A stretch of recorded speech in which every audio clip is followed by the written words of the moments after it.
Saat Tasya dan Azahra ada di parkiran, ada seorang wanita yang baru saja turun dari mobilnya yang langsung melihat ke arah Tasya.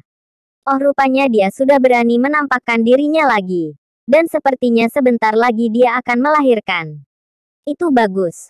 Aku akan jadikan ini kesempatan untuk mendekati Arya karena dalam keadaan hamil seperti itu setiap wanita pasti tidak akan ada menarik-menariknya dan aku yakin suaminya pun akan gampang tergoda oleh wanita lain. Batin wanita itu yang tak lain adalah Jessica. Jessica pun langsung masuk ke dalam rumah sakit untuk menyusul Ratna yang sudah terlebih dahulu masuk. Jessica dan Ratna datang ke rumah sakit untuk menjenguk Fadil yang masih tidak sadarkan diri pasca kecelakaannya waktu baru saja datang dari London. Jessica pun langsung masuk ke ruangan inap Fadil di mana di sana sudah ada orang tua Fadil yang tak bukan adalah mertuanya dan juga orang tuanya. Mah, Pak, apa kabar? Sapa Jessica pada mertuanya. Jessica, kabar kami baik nak. Jessica, kenapa tidak kembali ke rumah kami lagi nak? Johan sudah sangat merindukanmu. Ucap Yoshi. Sudah lama tidak perlu berbohong lagi padaku kalau memang Kak Johan merindukanku.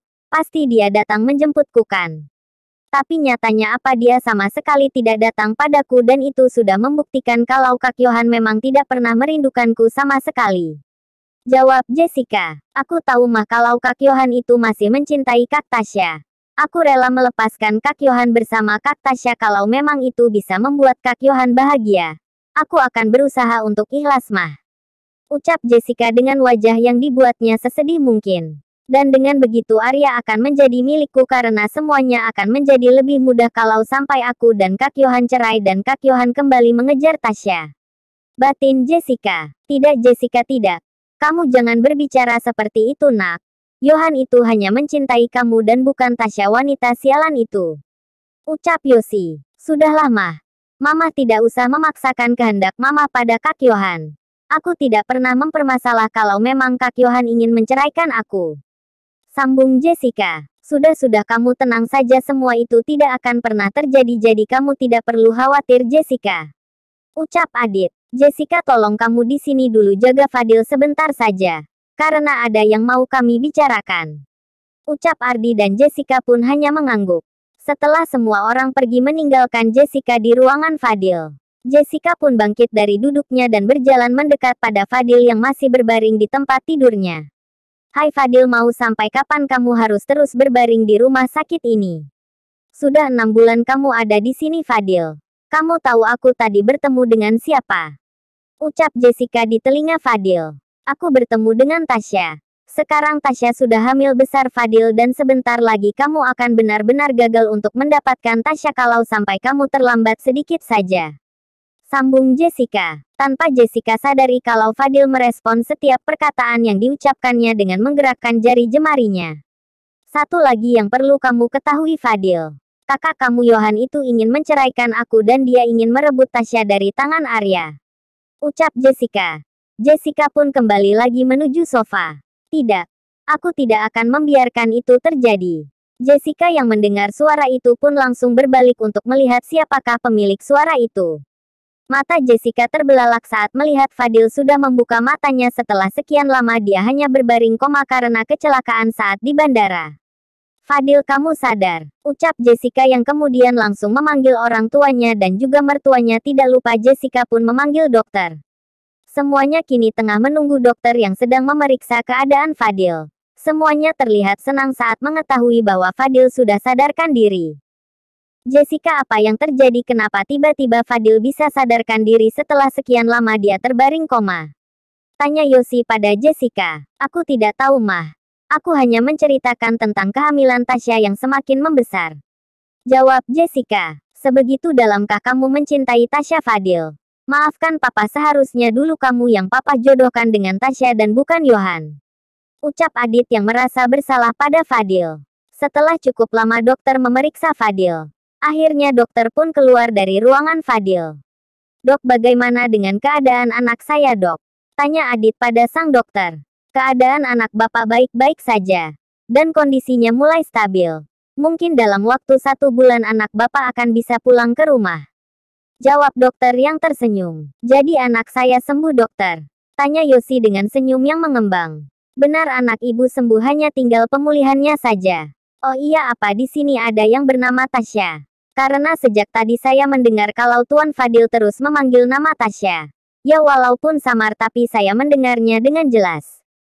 Jelas sang dokter. Tasya tidak ada di sini dokter. Jawab Jessica. Ya sudah tidak masalah. Namun menurut saya jika Tasya itu ada mungkin akan mempercepat proses penyembuhan Tuan Fadil. Ya sudah kalau begitu saya pamit undur diri. Permisi. Ucap sang dokter. Semuanya masuk ke dalam ruangan Fadil kembali untuk melihat keadaan Fadil. Fadil melihat langit-langit kamarnya dengan air mata yang terus mengalir. Sayang kamu kenapa nak? Mana sakit bilang sama mama sayang jangan menangis seperti ini. Ucap Yosi. Mah. Panggil Fadil. Iya sayang.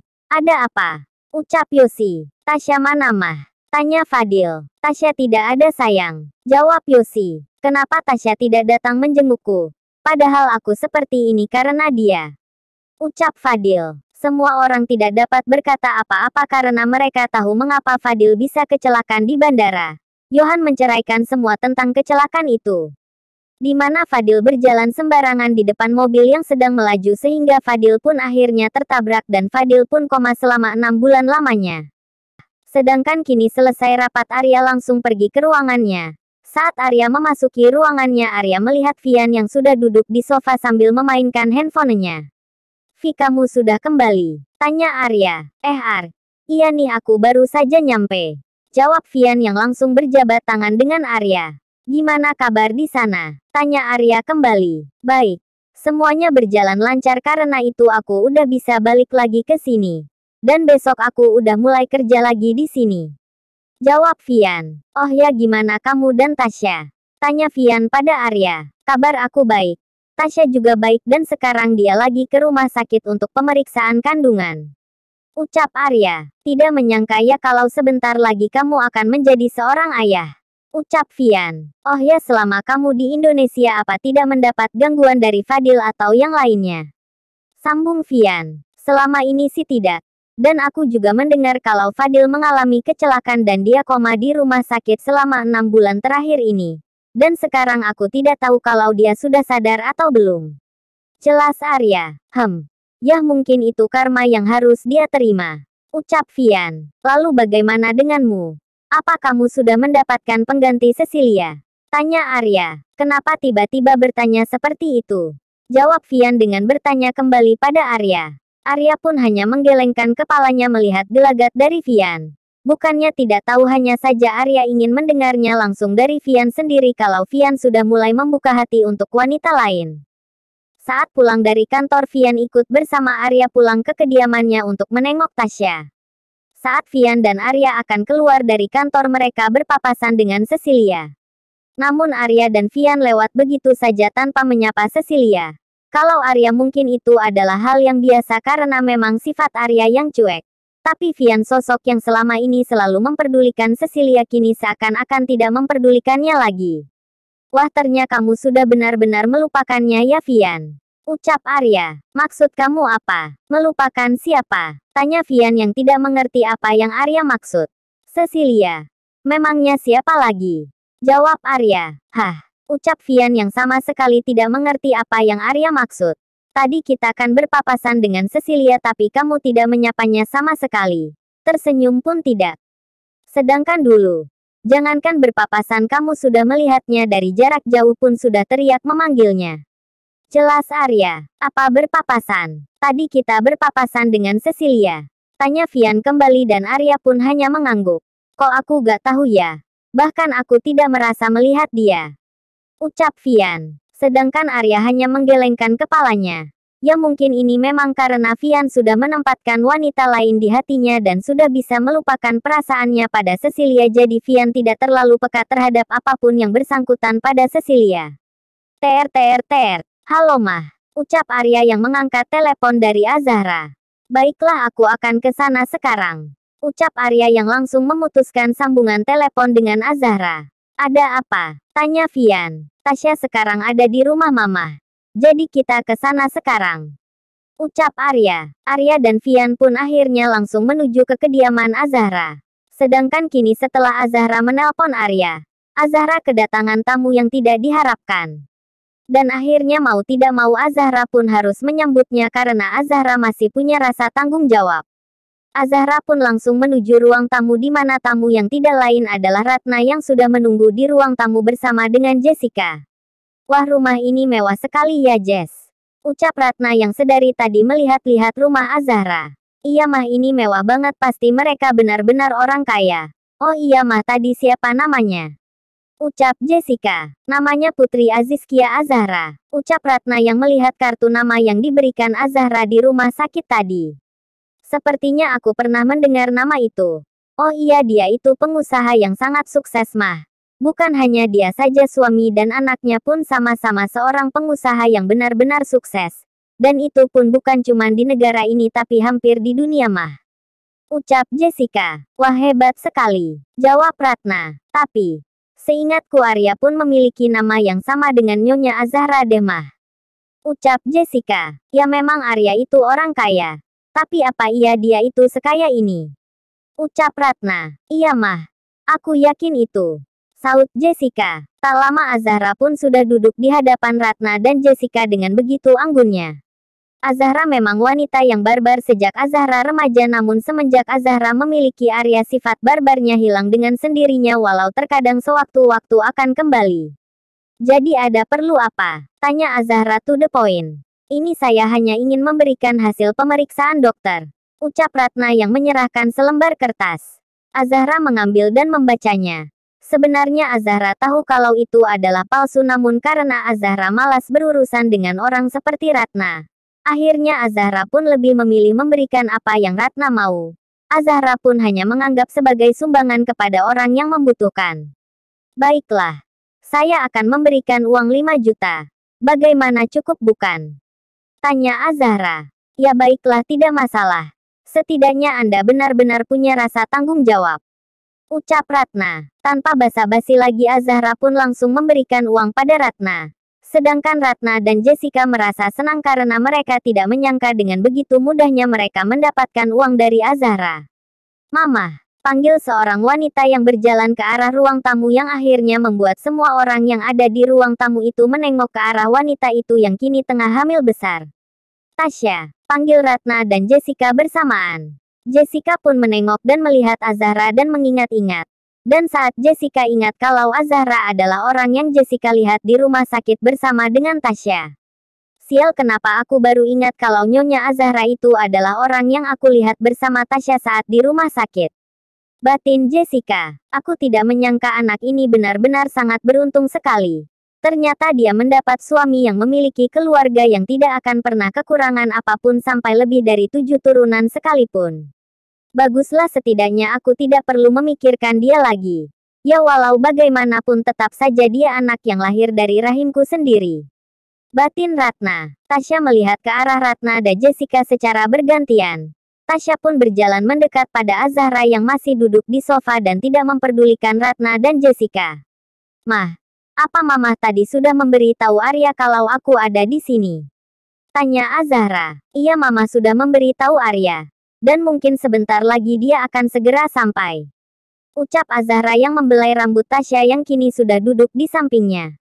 Oh iya, sepertinya Mama masih ada tamu. Kalau begitu aku kembali ke kamar lagi ya Mah. Ucap Tasya. Baiklah sayang, hati-hati ya. Ucap Azahra. Tasya pun akhirnya kembali ke kamarnya dengan dibantu oleh kedua pelayan. Wah wah wah. Itu bukannya Kak Tasya ya Mah. Aku tidak menyangka kalau Kak Tasya tidak menganggap kita sebagai keluarganya sedikit pun. Ucap Jessica. Maksud kamu apa berbicara seperti itu? Ucap Azahra. Apa Kak Tasya tidak menceritakan tentang keluarganya pada Nyonya? Tanya Jessica. Tidak. Jawab Azahra singkat. Astaga, kenapa Kak Tasya tidak menceritakan apapun pada Nyonya tentang keluarganya? Aku tahu mungkin dia malu mempunyai keluarga seperti kami ini. Ucap Jessica. Oh, kamu mau berusaha untuk menjelek-jelekan menantuku ya? Sayang sekali, itu tidak akan berhasil. Karena aku sebenarnya sudah tahu siapa kalian. Batin Azahra. Tasya memang tidak pernah menceritakan apapun tentang keluarganya, lagi pula untuk apa tidak penting juga. Dan tanpa Tasya menceritakannya pada keluarga Azahra, semua sudah mengetahui sendiri secara detailnya. Lagi pula saya tidak ingin tahu mengenai apapun tentang keluarga Tasya. Yang terpenting sekarang ini Tasya adalah salah satu anggota keluarga saya. Dan saya pun melarang keras Tasya untuk memikirkan sesuatu yang tidak penting. Timpal Azahra. Benar apa yang dikatakan Mama. Untuk apa mengingat atau menceritakan sesuatu yang tidak penting? Saud Arya yang baru saja tiba bersama dengan Vian. Karena merasa malu Jessica pun langsung pergi bersama dengan Ratna. Sedangkan Azahra kini merasa sangat lega karena mereka sudah pergi. Kenapa mereka ada di sini mah?